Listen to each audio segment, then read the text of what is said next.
Hello, and welcome to this edition of HCAM Sports Talk. I'm HCAM News Director Tom Nappy, and on this edition of HCAM Sports Talk, we're going to look back on the best of Hopkinton Hillers highlights from the spring season.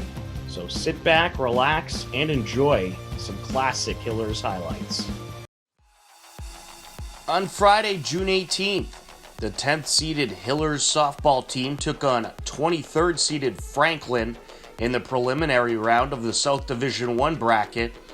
Bottom of the first, 1 out, 2 on, Caroline DeSimone at the plate. 2 in scoring position. And this is hit in the air towards center field. See you later! Home run! Caroline DeSimone goes yard, and the Hillers lead it 3-0.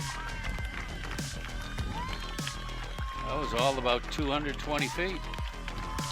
What a way to start the day for the Hillers. Caroline DeSimone with her third dinger of the year. Now she's tied for the lead, right, Tom? That's right. Couldn't come at a better time, playoff time. She crushes a 3-run homer, and the Hillers take a 3-0 lead. Hillers leading 10-6, heading into the bottom of the fifth, and the Bats really came alive. And this is hit in the air, left side. That'll drop in for a hit. Here comes one run around to score. That's all that'll score. An RBI single for Emily Jurassic. As Morse will put this one in the air, right side. That'll drop down. DeSimone flying around third, and she is going to try to score, and she will. An RBI double for Catherine Morse. And this is up the left side, into left field it goes, and here comes Morse to score. An RBI single for Carly Stevens. She got any bats on the bench? And this is hit in the air. That'll drop into right field. And here comes a run to score, and she will. Stevens heading over to third, and it's 2 on with 2 outs. An RBI double for Harrigan. 7 runs in the bottom of the fifth. The Hillers played another run in the bottom of the sixth to take the 18-6 Mercy win over the Franklin Panthers. We caught up with Coach Alberry and a couple of big offensive contributors after the game. Caroline, you had a great day with the bat today, going 3 for 4. You had that 3-run homer in the first inning. How did it feel to hit that? It felt great, honestly. I was like, one of my goals to hit line drives today, and it was a line drive, and it was just like very like self-fulfilling. And there was a couple times in the game that things must have got a little nerve-wracking when Franklin started closing in, but the offense took care of business. Can you talk about the bats today? It was like amazing to see. We were all up on the fence, just cheering each other on with 2 outs, keep the rally going, didn't even get down. And it was just like, I don't think we had many strikeouts. It was great. And all day it seemed like Catherine Morse was driving you in. Can you talk about her performance? Yeah, I had complete faith in her. Like, I got on base. I'm like, okay, Catherine, there's 2 outs, but you're going to, like, hit me in. So it was great. I love being in front of her in the lineup because I can trust her to get me in. Well, congratulations and best of luck in the next round. Okay, thank you. Catherine, you went 3 for 4 today. You had a great day at the plate. You also had 5 RBIs. Can you talk about your performance today and the performance of this offense? Yeah, the offense really capitalized on every play, and we really fed off each other in our energy today. I give all credit for my hits to Charlotte. She let me use her bat yesterday in warm-ups, and I really liked it. So she let me use it today for the game, and I really just capitalized on that, but all credit to her. And what's it been like playing with this group this year for you? It's been really amazing. Everyone's super positive. The team chemistry we have is really just unreal this year. We're all just feeding off each other's energy, like I said. And, you know, in the offense today, especially in the 2-out rallies, we were just really hitting each other home, and it was really great. Well, it was a great team win today. Congratulations and best of luck in the next round. Thank you. Thank you very much. All right, Coach. Well, this was a game that had a little bit of everything, a whole lot of offense for sure, and things got a little bit probably too close for comfort at times, but the bats came through. Can you talk about your team's offensive performance today? We practiced real hard earlier in the week of trying to hit line drives, and I think that came out a lot in a lot of the hits that we had. We were focusing on hitting them hard and down, and even some of the bloops. We were talking about like you're not trying to hit the ball over the fence every time, although that does happen. But just trying to get on base and move people around, and if they need to make a sac fly to move a runner, then that's what their job is, and I think everyone did their job today. And I saw you throw Caroline the game ball. Can you talk about her performance today? She's incredible. She's the hardest worker on the team. She's at practice early. She's at the games early. She has an understanding for the game that's unmatched. She's always focused, and she's always thinking maybe like 3 plays ahead, it seems. So she's a really important asset to our team this year. She's great. And pitching-wise, Charlotte Can started off the game pretty solid. She was able to get through the first 3 innings, only giving up 2 runs, and then Cedia was able to come in and ran into a few rocky moments, but was able to get the job done. Can you talk about the pitching today? Yeah, our pitchers. I told this to them the other day. They're really good, and they work really well together, and they understand each other, and they actually sometimes they tell me when they're ready to come out, and Charlotte wanted to be on a short leash in that last inning, and we respected that, and Juliana wanted to come in and help get her out of the inning, and our defense had some hiccups at times behind Juliana they didn't necessarily have behind Charlotte, but I think they all just kind of worked together and pulled themselves out of a potentially dangerous situation. And next round, I believe you're going to be taking on Silver Lake. It does look like Silver Lake. Yeah, I'm going to have to go back and watch some tapes. All right. Well, hopefully you can get some revenge on them. I know they beat Hopkinton a few years ago, I think it was. I think it was before you got here. But in any case. Before my time, yes. Congratulations on a great win today. Thank you so much. And we look forward to hopefully many more wins in this playoff season. Thank you so much. Thank you. The Hillers took on Silver Lake in their following game this past Monday. Hopkinton lost that game by a final of 17-5. The Hillers wrap up their season with a 12-5 record. Congratulations to Coach Alberry and the Hiller players on a great season. On Monday, June 21st, the 5th-seeded Hillers baseball team hosted 12th-seeded North Quincy in the first round of the South Division II sectionals. Bottom of the second, scoreless game. Hillers played a couple runs.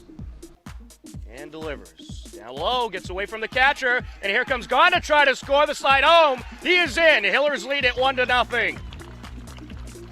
When you should take off and when you should stay.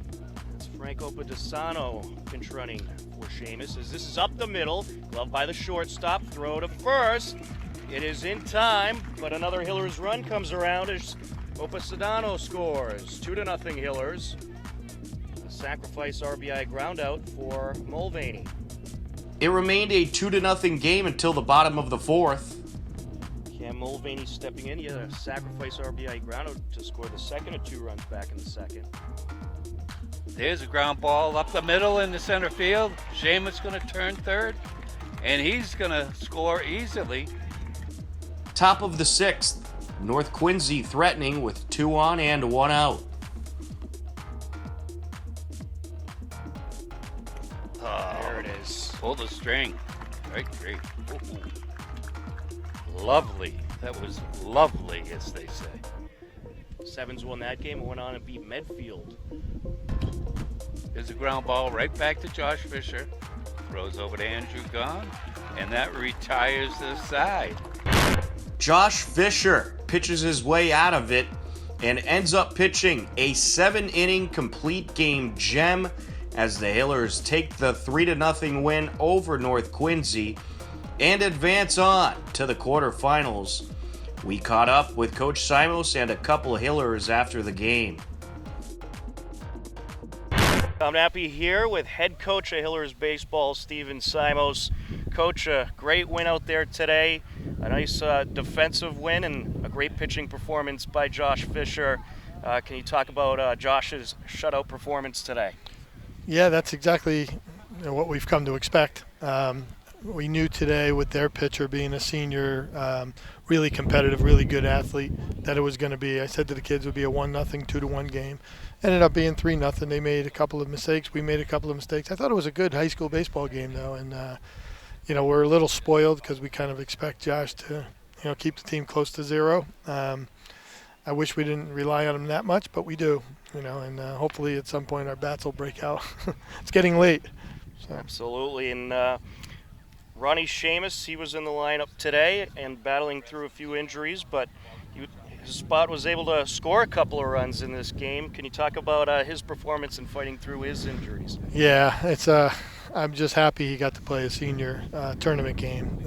He's had so many difficult injuries this year, from his elbow to his hamstring. He just really wanted to play, and he got the clearance to play. He obviously can't run very well, but that's exactly, he did a Ronnie thing. He got hit by a pitch. He battled a walk, and he ended up scoring a run or two. Just two competitive senior captain leaders, and that's what you get.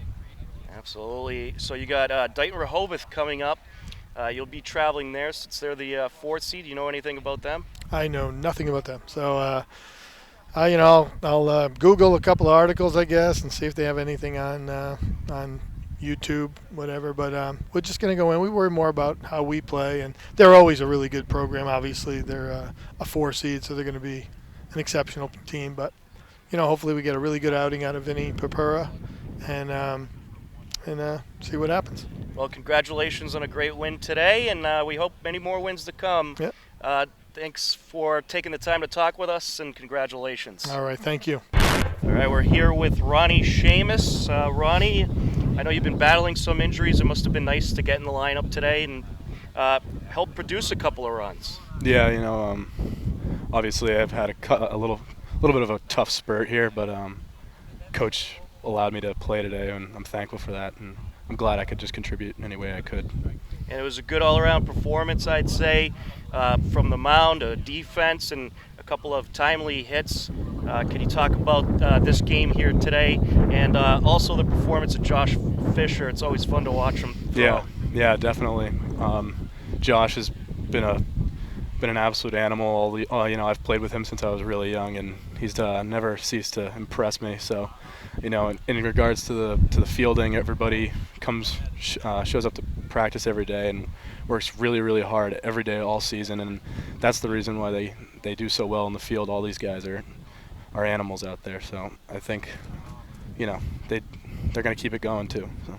And this seems like a pretty close-knit group. What's it been like playing with this group this season? Oh, it's super special. I mean, all the guys have known each other since Little League, and we go out there and we're really family-oriented. We always say family before and after every practice and game, and they believe it. They really do. And I think that that closeness is what's led us to these games today. Well, congratulations on a great win, and hopefully many more to come. Thank you so much. I really appreciate it. We're here with today's winning pitcher, Josh Fisher. Josh, a great performance by you. A shutout victory over a good North Quincy team, 3-0. How does it feel to get a shutout win against a very good team in the postseason? Well, North Quincy, they're a very respectable program. I did a lot of research coming into this game, so I knew exactly who I was up against. They're very well coached, and I knew I was going to be in for a true battle.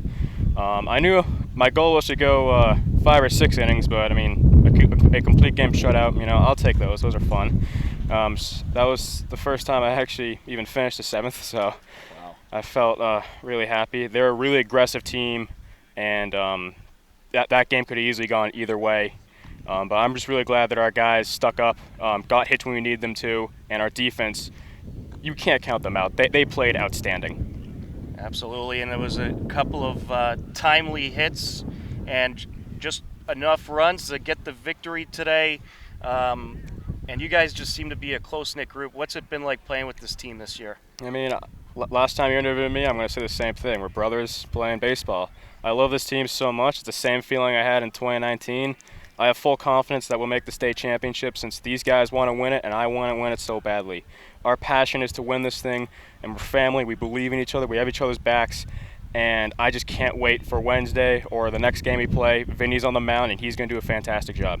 Well, we certainly hope you do win it all. You got a tough Dighton Rehoboth team coming up next. You know anything about them yet?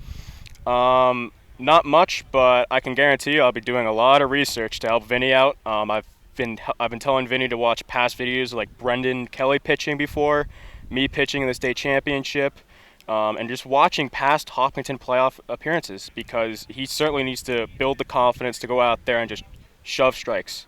Because when that kid's locked in, he's amazing. Absolutely. And Dylan Locke, he has been very solid behind the plate this year. What's it been like working with Dylan Locke as a battery mate? Full confidence. Like, I very rarely shake him off in a game, as you can tell. He just guns the ball right back to me. His hitting's been outstanding. I love the kid. We trained all winter, so like we have I would say we're pretty much like we have chemistry together since we're always on the same page. Honestly, I voted that kid as team MVP. That kid works harder than anyone else I've seen. He's constantly checking coach for signs, and he is truly an amazing athlete. And I honestly think he's a D1 athlete who can really go far. Well, congratulations on today's win, and hopefully many more to come. Thank you so much. Thanks, man. The 5th-seeded Hopkinton Hillers traveled to 4th-seeded Dighton Rehoboth in the MIAA South Division II quarterfinals. The game was scoreless until the top of the 3rd. DH Ronnie Seamus. Boy, he can open things up with a hit. And he does just that. He gets hit right in the coconut. Not much up there, but he gets an RBI. And the 4th hits batsman of the inning, and the 2nd mound visit, I think. And the 1st run.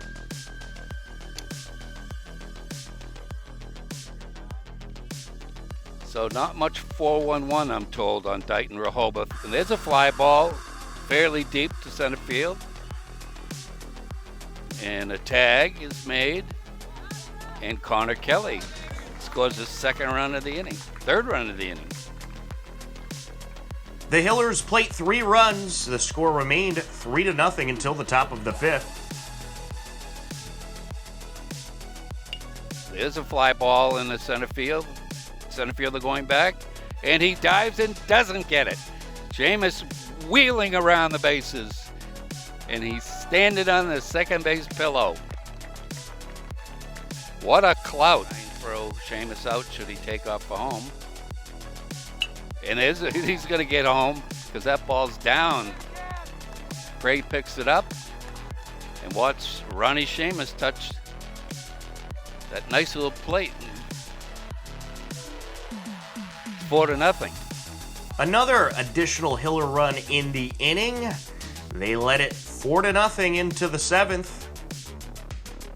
Fleur deals, and this is hit in the air, left side. That'll get down for a hit. 1 run is in. Here comes Waters right behind Morris. He is in, and 2 runs score for the Hillers. It's a 2 RBI hit for Cam Mulvaney.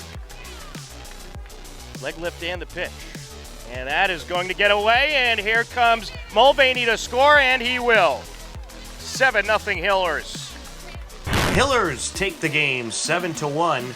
During the game, Hiller batters were hit by a pitch 7 times, while 4 Dighton Rehoboth Falcons were hit. But the Hillers get the best of Dighton Rehoboth in the beanball matchup.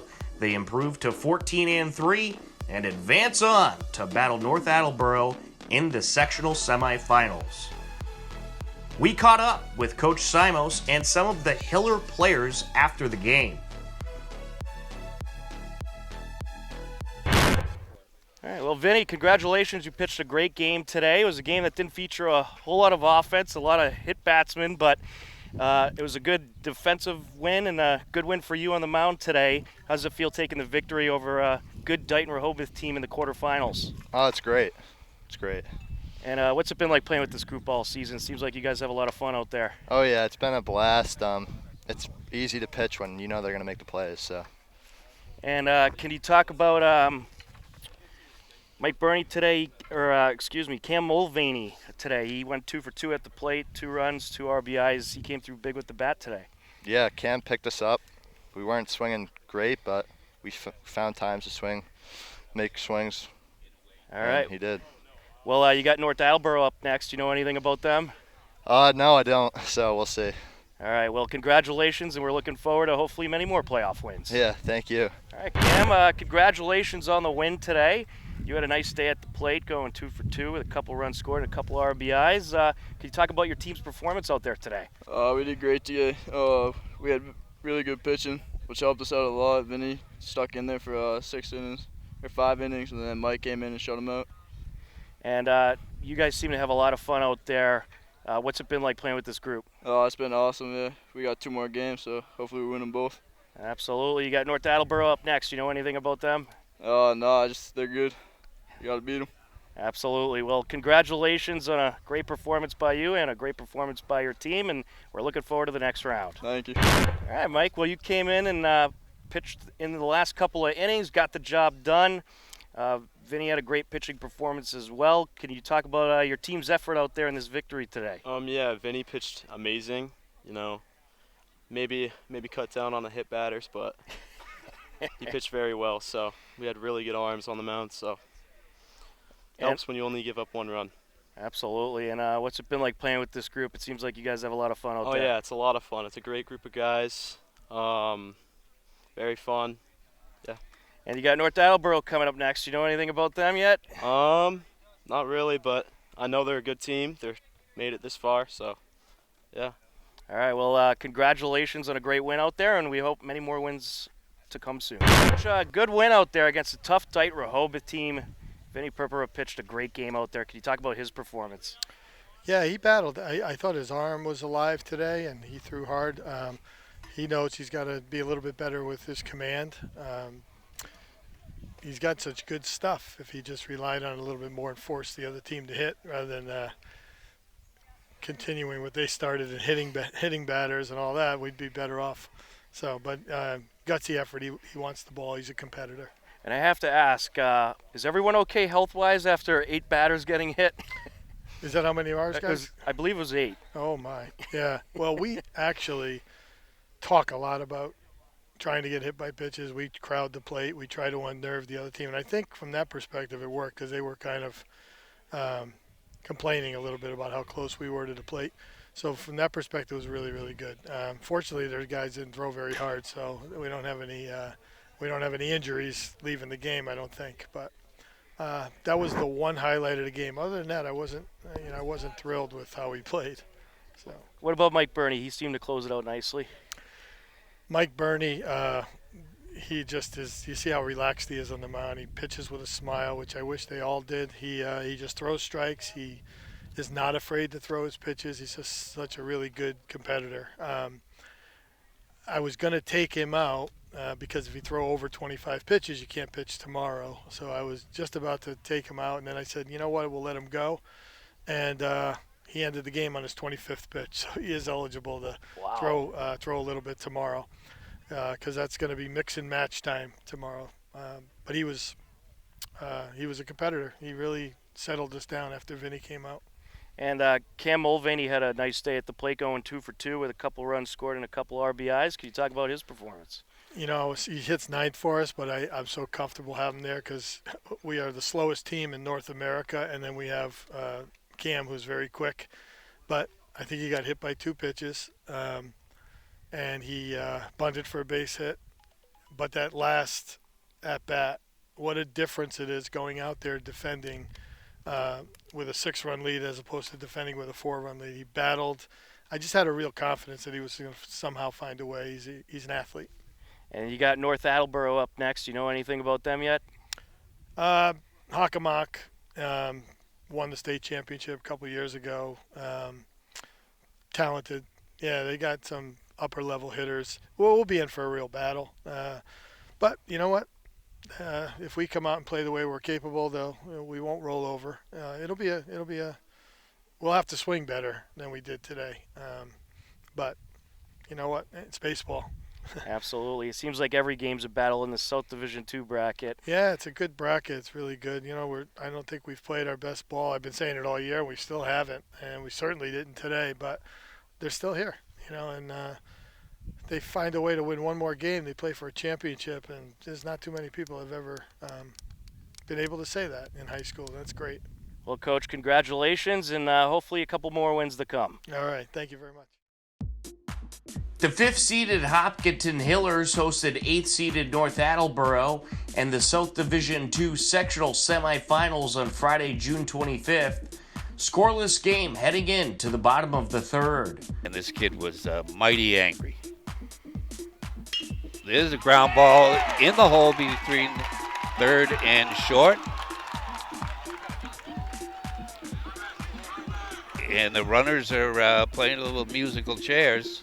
You got Vecchiarelli covering home. Conneran covering home. Ware covering home. And Bannerin covering third. Well, Connor Kelly plates the first Hillers run. Hillers draw first blood. Ball 4. There you go. That'll score a run. Gets the Hopkinton usually quiet dugout a little noisy, and Coach Mike Hart going to have a discussion with Ware. Spencer McGrail's mom showed up. There's a ball going to hit in the left field. And the runner moves up, so we have another run score. Baharik moves to third, Cooper to second. And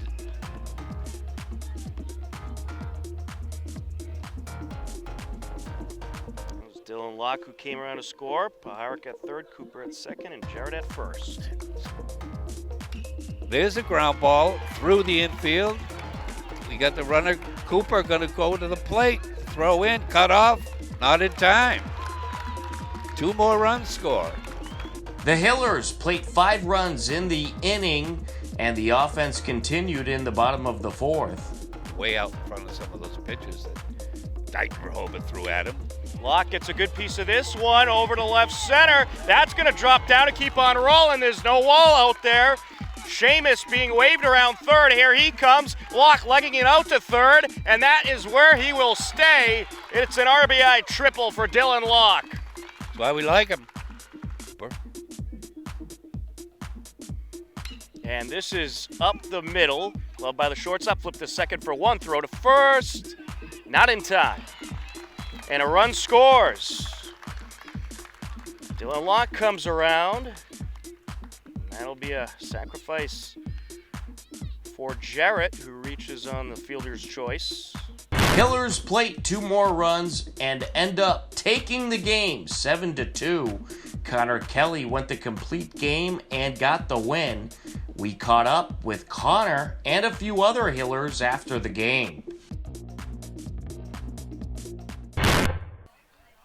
Tom Nappy here. We're here with Nick Paharik, who had a great game going 2 for 3 at the plate. Nick, congratulations on a great win out there. How does it feel to be heading to the sectional finals? Oh, it's awesome. Couldn't have done it without these boys. It's truly special what we're about to accomplish. And Connor Kelly had a great start today, went the distance. Can you talk about his performance? Oh, nothing is unexpected with Connor on the mound. He's a tremendous competitor and he's a great friend of mine. So I'm super proud of him and proud of the team. And you guys seem to have a lot of fun out there. What's it been like playing with this group all year? It's like no other. The bonds we formed, and I've been playing with this group for probably 6, 7, 8 years now. So to go to the sectional championship is super special. Well, congratulations, and hopefully a couple more playoff wins to come. Thank you. Connor, congratulations on the victory today, and congratulations on going the distance in this game. How did it feel out there throwing to this tough North Attleboro lineup, and how does it feel to go the 7 innings today? It's great, all I was trying to do was just go out there, pound the zone, throw strikes, use my defense, and our defense has been great all year, so I had all the confidence in the world going in. And the offense came through today. The bats got going, especially in that 5-run third inning. Could you talk about the offense today? Yeah, our bats have been, we've been trying to break out all year, but haven't been able to do it. But this year, I think from now on, we've been locked in every single pitch. We're invested in everyone's at bats, so we're a scary team right now. Absolutely. And how does it feel to be heading off to the sectional finals, the Battle Milton? Feels great, was there 2 years ago, won it, and went on to states, and it's just a great experience. All captains are excited to lead these guys. Hopefully create some memories and be a really good team. Absolutely. Well, we wish you the best of luck and congratulations. Thank you. All right, Dylan, you went 2 for 3 at the plate today, and you caught for Connor Kelly, who went the complete game. What was it like catching him today and watching him have that much success against a very good North Attleboro lineup? Yeah, I know they were talented, but Connor pitched great. Curveball was really on today. Got a lot of swings. It's really easy, I didn't have to do much. Absolutely, and the offense really got going today. Must have felt good to see the bats going. Yeah, for sure. We really clicked today. Got like 5 in 1 inning. Everyone did their part, getting hit by pitches, getting hits. Everything was clicking. Everything was going well. So it was great to see. And what's it been like playing with this group all season? You guys seem to have a lot of fun out there. Yeah, we have a lot of fun, a lot of chemistry. It's just, we say it every time, it's a family. It's a really special group. We're all committed to it 100%. We believe it, we buy into it, and it shows. We've had a lot of success, and hopefully we have 2 more games full of success. Absolutely. Well, it must feel good to be heading off to the sectional finals against a tough Milton team. You know anything about Milton? A little bit, not too much. I know we're going to get probably one of their 2 better arms. I think the kid going to Northeastern might have already pitched, but I think we're going to get the kid from UMass going to UMass Lowell. So it'll be a battle, just like all of our games. But, we're really excited. And if we swing like that, we should be able to at least contest, And we got Josh on the mound, so can never be not confident with Josh on the mound. Well, congratulations, and hopefully a couple more wins to come. Awesome. Thank you. All right, Coach, great win out there today, and the offense finally got going. It must have felt good to see the offense get going today. Yeah, so we've, kind of prided ourselves on not giving up a lot of runs, and we stayed true to that today, but finally some good swings. They hit to their capabilities. I was happy about that. And Connor Kelly went the distance out there on the mound. Did you think that was going to happen? I did not. I didn't plan on that, but he was so efficient.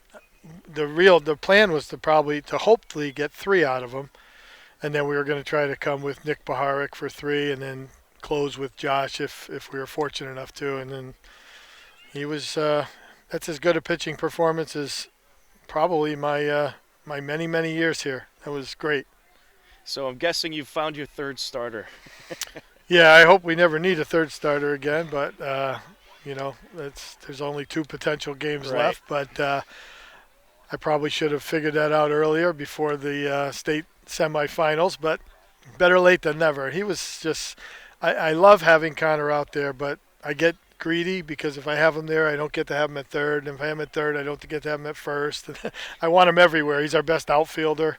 Because he's so calm. He's such a calming influence. But you saw that today. I mean, even just fielding bunts and fielding slow rollers, he just does everything calmly. Yeah, he just seems to never get shook up by anything. Yeah. And speaking of third base, Nick Baharik, I think, played a very good third base today, made some great plays. Could you talk about his performance? Yeah, and that's huge because Connor's our normal third baseman, so Nick had to play a little bit out of position, moving from short. Cam had to do the same, moving and covering short, and then Scotty Palyuka went in and had another real solid game at second base. So that's been a real strength of the team, infield versatility, guys being able to move among the 3 positions, really 4 positions. Right, and I think that is why this team has been so successful, just the versatility you have. Yeah. So you got a tough Milton team coming up next. Do you know anything about them? Well, I just know that most people have conceded Division II South to them since the beginning of the year. And I admire that about them because normally when teams say where consensus is that you're going to win the South running away, that's hard to live up to, and they've lived up to it. They're ultra talented. We'll have to be perfect to beat them. But we're the only ones that get an opportunity to try, which is really a good thing. So they have 2 elite high school pitchers. Like I told the kids, we only have to face one of them, so you don't have to face 2, at least to start.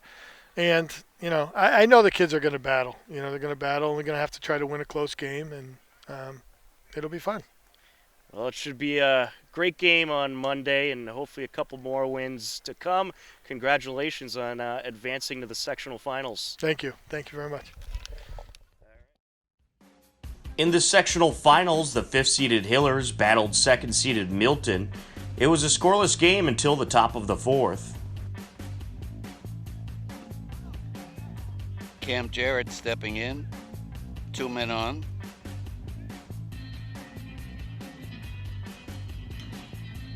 There's a base hit in the left field. There goes Seamus around third. He's getting told to tag. That's 1-0. Hopkinton. Little line drive to left field. Wasn't particularly hard hit, but hit hard enough to score Ronnie Seamus, who was laboring around third. Hillers added a run and held a 1-0 lead heading into the top of the 7th. Big shortstop. There's a ground ball. That's in the hole between first and second. That's going to score a run because they won't catch Mulvaney, and he's in there. 2-0. Hopkinton over Milton. I don't know what I smell around here, but it smells good. Another run added, bottom of the 7th, Milton down to their final out. He could find himself picked off. There's a fly ball into right field. Cooper coming in. Now that's the game. Ball game. 2-0. Tyler Morse snags it. Josh Fisher wins it. The team that wasn't supposed to be here came here. They had the chance to face their number 1A pitcher in Foley going to UMass Lowell. As Coach Simo said, hey, you're there, and you're the only team that can play him. And he was right. Wow. A 2-0 victory. The second time Hopkinton goes to the state finals. We'll wait and see who the Division I North champion is. The Hopkinton Hillers win the game 2-0, capture the South Sectional Championship, and earn a trip to the Division II State Championship. In the State Championship, Hillers took on North champion St. Mary's. Bottom of the 1st, Hillers trailing 1-0 until this happens. It's ground ball in the hole between third and short. Here comes Seamus. The throw is not made. Throws in at second base. And that's 2 runs for Hopkinton and 2 RBIs for Dylan Locke. 2 runs plated in the inning. It remained a 2-1 lead until the top of the 3rd. The fly ball in the center field. That drops down in front of Mulvaney. And now the score is equalized, 2-2. St. Mary's ties it up and adds more in the 4th. Ball gets away, covers the plate. And 2 runs will score. That was some fundamentally poor baseball right there with the backups.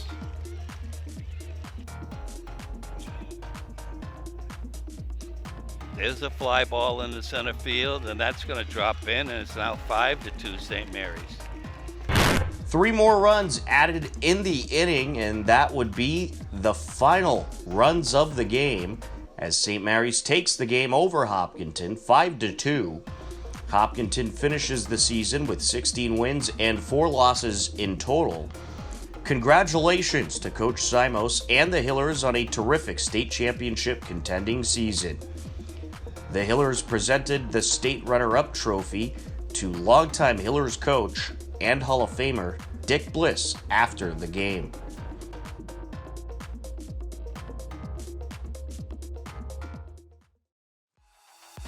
On Thursday, June 3rd, Hopkinton girls lacrosse took on Ashland. It was a close battle all the way through.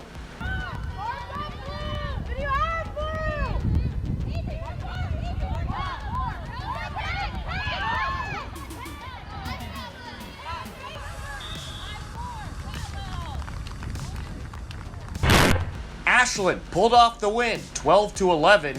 Hillers girls lacrosse is 1 win away from clinching a playoff spot at 7 wins and 6 losses on the season. They have 2 games left during the regular season. Hillers softball took on Westwood on Thursday, June 3rd.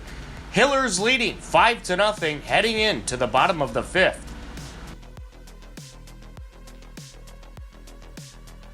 And Kester gets a piece of this towards the fence and gone! She does it again!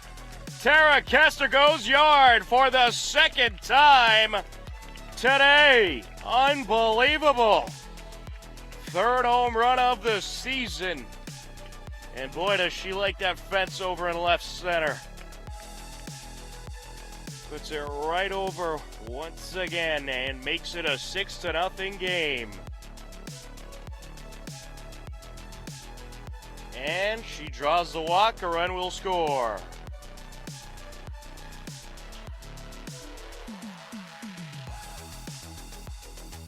Erica Fisher in there.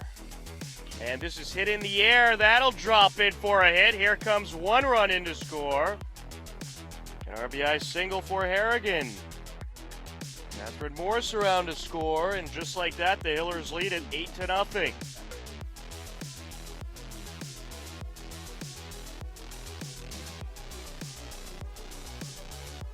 And she rips this one into left field and over the head of the left fielder. Here comes 1 run in to score. A second runner right behind her. She will score as well. And it's going to be a 2 RBI hit for Emily Jurasek. They plate 5 more runs and take the game 10-0 over the Wolverines. Hillers baseball also took on Westwood. Hopkinton took to the lead in the bottom of the 1st. There's a ground ball up the first base side, and that's fair. That's going to score a lock. The woman strips over third base. And that score is 1-0, Hopkins and Hillers. A 1-0 lead heading into the top of the 6th. But Westwood responded with a different repertoire. There's a fly ball in the right field, backing up. And that ball is gone. Tyler Morse gave a good attempt at it, but it was just over his glove. Just over his glove for a home run by Jack Rufo. Kelly probably not too happy with himself.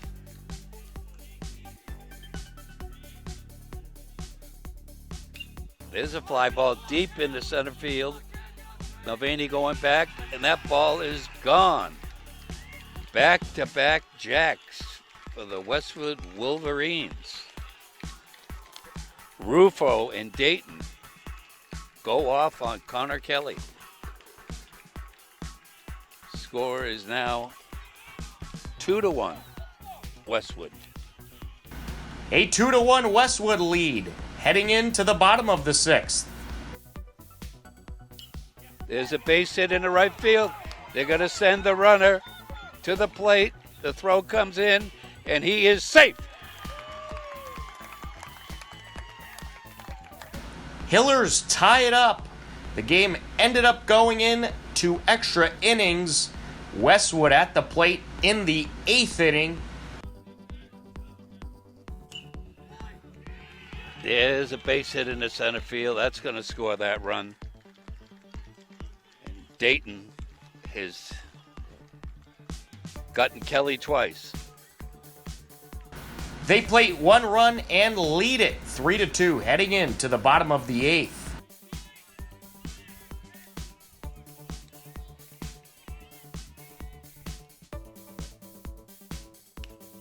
Swing. The Hillers end up falling to Westwood in 8 innings, 3-2. Hillers boys lacrosse took on Westwood on June 7th. Hillers leading 9-4, heading in to the 3rd quarter, and the teams went back and forth.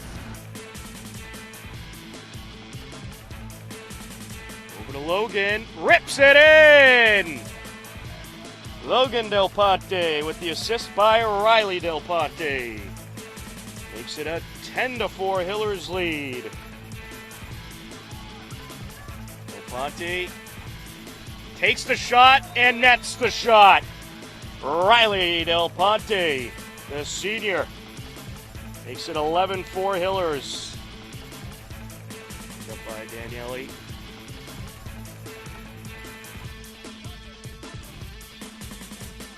There's a shot, and it's in. Connor Daniele makes it 11-5. O'Regan. And he nets it. A nice score there by Liam O'Regan, makes it 11-6. Comes the Hillers on the charge. Furman gets it over to Riley, and it's punched in by McDonald. Good response by the Hillers. Sure, the penalized player wasn't too happy about the penalty and said something not so nice. Connor Murphy with a goal.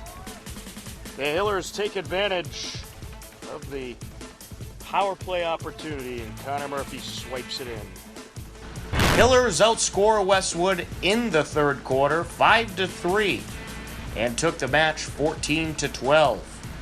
Westwood outscored the Hillers 5-0 in the fourth quarter, but Hopkinton hung on for the win. Hillers improved to 6-5 on the season with the victory.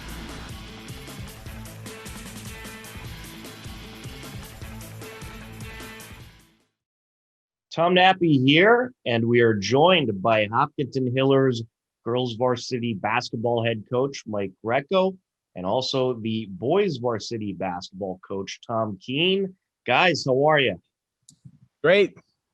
Thank you so much. Thank you very much for having us. Thanks for coming on. I understand the basketball camp is back, the summer basketball camp, and you've been doing this for quite a few years now, and it's a very successful camp. Give us the details. When does it start? Can people still sign up? And how many people have signed up so far? We'll start off with or whoever just wants to jump in, I guess. Sure. So we're very excited to be back with Coach Bliss Camp. It was a camp that was founded by the legendary Coach Bliss way back in 1983. Like Mike, I went to the camp when I was in fifth grade, and we're super excited to be back this summer. And we just want everybody to know that the camp is for all levels and all abilities. So it's for, we have 2 weeks for girls and 2 weeks for boys, and Mike will be able to tell you the dates on that. But it's for, like, as I said, for all levels. And it's a great week of camp, and it's a great experience for the campers. And I know a lot of Hopkinton residents have gone to the camp over the years and have really benefited from being at the camp. And you don't have to have a lot of experience playing basketball, but it's for incoming fourth graders, fifth and sixth in one gym, and then incoming seventh, eighth, and ninth in another gym. So we're really excited to be back at it, and there's still some room left for people to sign up. So if you're like the Keene household and you wait till the last minute to sign up for camps, there's still some room available, and we'd love to have you. And you don't necessarily have to. Oh, I'm sorry. I just wanted to emphasize, you don't necessarily have to be from Hopkinton either, do you? That's correct. Yeah, you don't have to be. Non-residents can sign up as well. We've always had a majority of Hopkinton kids, but I really can't emphasize enough that we have a lot of kids that come to camp and enjoy the camp, even if they're wouldn't consider themselves basketball players per se, but they just have a good week of being with their friends and learning about the game and trying to improve. So we really encourage anybody who's looking for a good experience to come out this summer. Coach Greco? Sure. Yeah, we're starting up on Monday, June 28th with the girls camp. And then we take the following week off for the 4th. And then we're back on July 12th for the first week of the boys camp. And then we do the whole process over again. We starting on July 19th, we have another week of the girls' camp, and then starting on July 26th, one more week of the boys' camp. And just to to echo what Tom said, is that it really is a camp for players of all skill levels, of all ages. We are really excited to be back this summer after unfortunately having to miss the camp last year for the first time, since 1983. It's one of those things that kids a lot of times come as third, fourth, fifth, sixth, seventh, eighth, ninth graders all the way through, and a lot of our staff, not just Tom and I, are also former campers and current varsity or former varsity players as well. Yeah, and the one thing I would say that I've noticed, like the trends as far as signups, a lot of the students who have been to the camp before, they signed up early, but some of the students who didn't experience it because of COVID, the ones that were going into fourth grade last summer and didn't get a chance to get in to camp, and we didn't have a camp. I see that like those numbers are lagging a little bit. So it's going to be great to try to get some of those younger campers into the camp and experiencing it. As Coach Greco said, we have kids return summer after summer, and we have a great staff. We have over 7 high school coaches coaching at the camp. We have a lot of college kids returning that played for Mike and I over the years, and we have high school kids. So we have a wide range of staff and a lot of experience on the staff. Can you describe what a typical day is like at the camp? Sure. We, typically in the morning, we, do, the attendance and check in, all the formality stuff, make sure everybody's there and present and accounted for. We spend the morning doing a variety of different skills. We have the different coaches, each take a part of the game. Monday might be, a day where we really focus on shooting, and then Tuesday might be a day where we focus more on defense. And then, so every day it's kind of got its own theme, but we start with the very, very basic fundamentals. And then, we just start building on that, day by day. And as the day goes on to, get to some of the more advanced stuff by the end. We do a good job of sort of scaffolding it, so we have stuff for the players who are just starting out, as well as the player who, is really kind of looking to take their game to the next level. So after we do that in the morning, we get into some of our competitions. We've got some of the kids' favorites are things like the Coca-Cola shootout and dribble tag. We play 1-on-1, 2-on-2, 3-on-3, so they get plenty of touches and plenty of time with the basketball in their hands. The kids are all split up into teams throughout the week, and so they all get to play 2 full games every day, both one in the morning before lunch and then one in the afternoon. And then when we get to Friday, we have the finals for all of our competitions. So the kids get to spend Monday, Tuesday, Wednesday, and Thursday trying to qualify for some of that stuff, and then on Friday we have we have the finals, and so we get to send the kids home with some trophies as well. And Mike did such a great job explaining the day. And the one thing we do during our games is we'll play 4 quarters, and the younger group, like say it's a gym with 4th, 5th, and 6th graders, the younger kids will play against each other in the first and third quarter, and then the older kids will play against each other in the second and fourth quarter. So a lot of times you might have some of the younger kids apprehensive about going to a camp with older kids, but a lot of time when they're going head to head, they'll be competing with a lot of students that are the same age. And I was curious about that. Are all the age groups there at the same time, or is there different times for certain age groups? Yeah, so one gym is dedicated to incoming 4th, 5th, and 6th. So that's one age group. And then the second gym is dedicated to incoming 7th, 8th, and 9th graders. And we actually even take rising 10th graders in the girls' camp as well. Oh, okay. Does this all take place at the high school, or do you use a couple different facilities? We use both the high school and the Brown gym at the middle school. Oh, okay. So obviously we just had the horrible pandemic that canceled everything last year. Is And obviously they've loosened up on the restrictions, but is there any restrictions with COVID that people should know about in this camp? So the Parks and Rec Commission, in coordination with the Hopkinton Board of Health, is expected to vote and ratify tonight. So hopefully it'll be ratified by the time this airs. A policy which states some of our regulations regarding COVID. Any student athletes, any camper, any staff member who is not vaccinated will be required to wear a mask indoors.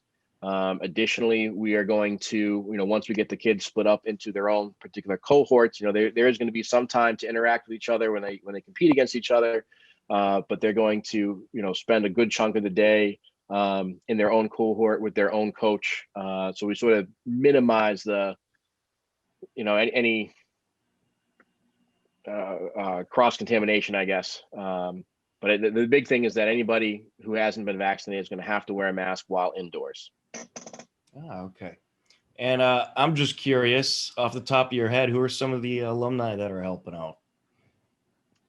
Well, on the girls' side, we've got Michaela Pucci, who just graduated and finished her career over at Wheaton.